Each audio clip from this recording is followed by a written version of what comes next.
अस्सलाम वालेकुम। 3 milk cake बहुत ही मज़े का होता है। आप क्रीमी केक से हट के ये केक बनाएँ तो बच्चे बड़े सब बहुत पसंद करेंगे।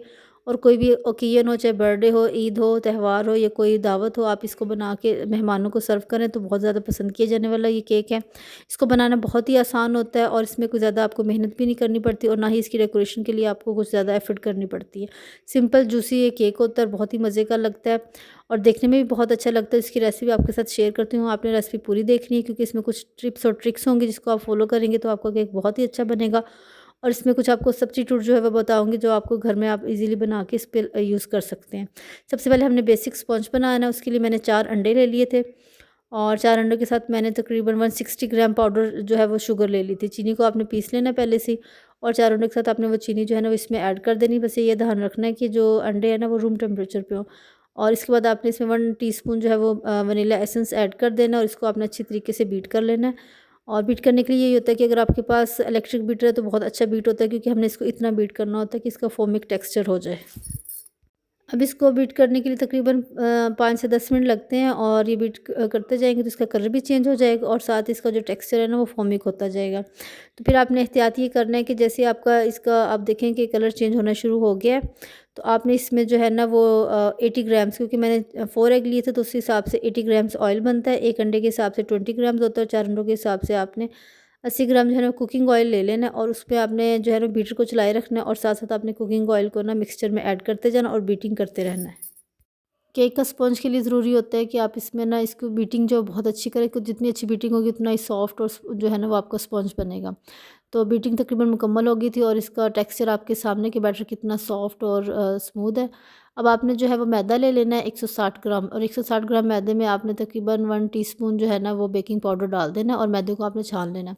मैदे के आपने 3 से 4 पोर्शन कर लेने हैं और इसके बाद आपने स्पैचुला ले लेना है। इसको कट एंड फोल्ड के मेथड से ना आपने बिल्कुल हल्के हाथों से आपने इसको मिक्स करना है, क्योंकि अगर आप ज़्यादा तेज़ी से इसको मिक्स करेंगे, एक तो ये होता है कि जो जो बैटर हमने बीट किया होता है अच्छे तरीके से वो बिल्कुल बैठ जाता है और सेकंडली होता है कि फिर उसकी वजह से स्पॉन्ज जो है ना वो अच्छा नहीं बनता और वो भी बिल्कुल जो है ना वो फूलता नहीं और बैठा हुआ बनता है।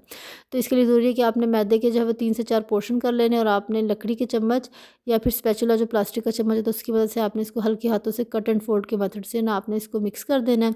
और मिक्स करने के बाद अगर आपको स्क्वायर शेप में केक बनाना है या राउंड शेप में, जिसमें भी आपने जो भी आपने सांचा या मोल्ड रखा हुआ है उसको आपने ग्रीस करके बटर पेपर लगा देना और उस पे आपने इसको सारा जो बैटर है उसको पोर कर देना और इसके बाद आपने इसको टैप टैप लाजमी करना है 5 से 8 दफ़ा। इसको आप अच्छी तरीके से अगर आप टैप टैप करेंगे तो इसकी जो एयर है ना वो निकल जाएगी और अच्छी जो है ना वो बेकिंग होके जो है वो स्पॉन्ज बहुत अच्छा रेडी होगा। तो बस इसके बाद मैंने इसको ओवन में बेक कर लिया था 160 से 180 टेम्परेचर पे। ये 20 से 25 मिनट लगते हैं और बहुत अच्छा सॉफ्ट और जो स्पॉन्ज है ना वो रेडी हो जाता है। और केक रेडी हो गई, जिसके लिए वही होता है कि हम नाइफ़ को इसके अंदर डालते हैं और अगर नाइफ़ खाली निकल आए तो इसका मतलब ये कि हमारा केक जो है ना वो पक चुका है। इसको मैंने ठंडा करने के लिए हल्का सा इसको ठंडा करा, इसको मैंने रैक पे रख दिया था। इसके बाद आपने एक मिल्क बनाना है, वो 3 मिल्क होता है बेसिकली जो इसमें ऐड होता है। उसमें ये होता है कि आपने सादा फ्रेश होल मिल्क ले लेना है, जिसमें आप चाहे टेट्रा पैक का दूध वाला डब्बा ले लें, ये घर में जो आम दूध आता है ना आप वो ले लें। वो तकरीबन आपने 250 ml लेना है और उसके बाद ये कंडेंस मिल्क है, ये मैंने घर में ही बनाया था। इसको आपने ऐसे बना लेना है कि 1 कप दूध ले लेना और आधा कप चीनी, इसको आपने स्लो आंच पे पकाना जब तक कि गाढ़ा ना हो जाए। और इसमें 3 मिल्क केक होता है तो इसमें आपने एक सादा दूध होता है, एक कंडेंस मिल्क होता है, तीसरा आपने एवापोरेटेड मिल्क यूज़ करना है। एवापोरेटेड मिल्क वैसे तो आप घर में भी बना सकते हैं, क्योंकि इसको आपने स्लो आंच पे दूध को इतना पकाना होता है कि इसका कलर जो है ना वो बिल्कुल जैसे आपको नज़र आ रहा है चाय जैसा हो जाता है और इसका टेस्ट ऐसा होता है जैसे आपने खोया या रबड़ी मतलब टेस्ट की हो। तो इस तरीके से आपने बनाना है, इसको मिक्स कर लेना है इन तीनों को। इसमें आपने शुगर वगैरह ऐड नहीं करना है, क्योंकि जो कंडेंस मिल्क है ना वो खुद ही बहुत मीठा है। और एवापोरेटेड मिल्क मैंने जो है वो 10 का यूज़ किया था, वो आपके सामने ही, आप चाहें तो ये यूज़ कर सकते हैं और चाहे तो घर में बना लें और अगर आप चाहें तो आप इसको स्किप भी कर सकते हैं ना।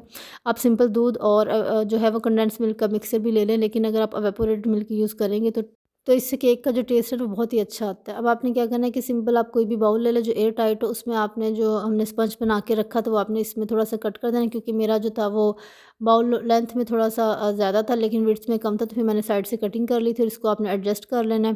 क्योंकि इसमें यही होता है कि हमने इसमें लेयरिंग तो करनी नहीं होती, सिंपल आपने जो स्पंज बनाया तो उसको आपने इसी तरीके से किसी भी बाउल में या जो भी कंटेनर आपके पास हो आपने उसमें इसको डाल देना है।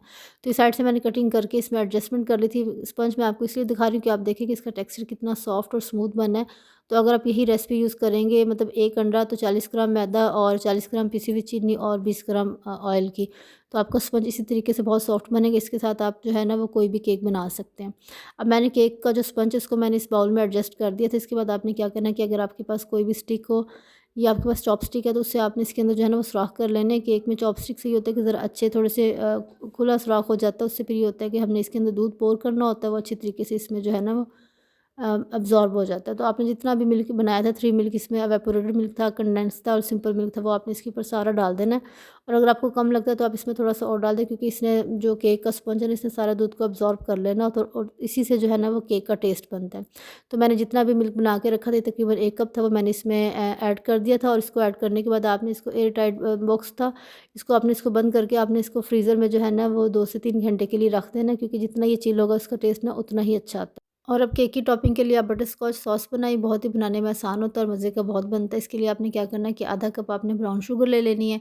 इसमें आपने 2 टेबलस्पून जो है भर के जो है वो फ्रेश क्रीम ऐड कर देनी है और इसके बाद आपने तकरीबन 1 एंड हाफ़ टेबलस्पून इसमें बटर ऐड कर देना है। इन तीजों तीनों चीज़ों को ना बस आपने पकाना है और चम्मच से आपने चलाते जाना, लेकिन जो फ्लेम होगा उसको आपने जो है ना वो स्लो ही रखना है, क्योंकि तेज़ फ्लेम होगा तो फिर ये जो है ना इसके जलने का ख़तरा होता है। तो बस जब आप इसको अच्छे तरीके से मिक्स करेंगे तो ये जो है वो मक्खन भी मेल्ट हो जाएगा और जो ब्राउन शुगर है वो भी मेल्ट हो जाएगी। तीनों चीज़ें जो है ना वो मेल्ट होके आपस में पकना शुरू हो जाएँगी और इसके जब बबल्स बनना शुरू हो जाएँगे तो आपने चम्मच चलाते रहना कि ये लगे ना। और इसके बाद ये होता है कि आपने इसको बहुत ज़्यादा नहीं पकाना होता। जब इसकी अच्छी कंसिस्टेंसी हो जाती है तो आपने जो है ना वो फ्लेम को ऑफ़ कर देना है, क्योंकि ये होता है कि अगर हम इसको ज़्यादा बनाएँगे तो ज़्यादा गाढ़ा होता जाएगा और उसके बाद ये होता है कि जब ये ठंडा होता है फिर बहुत ज़्यादा थिक हो जाता है।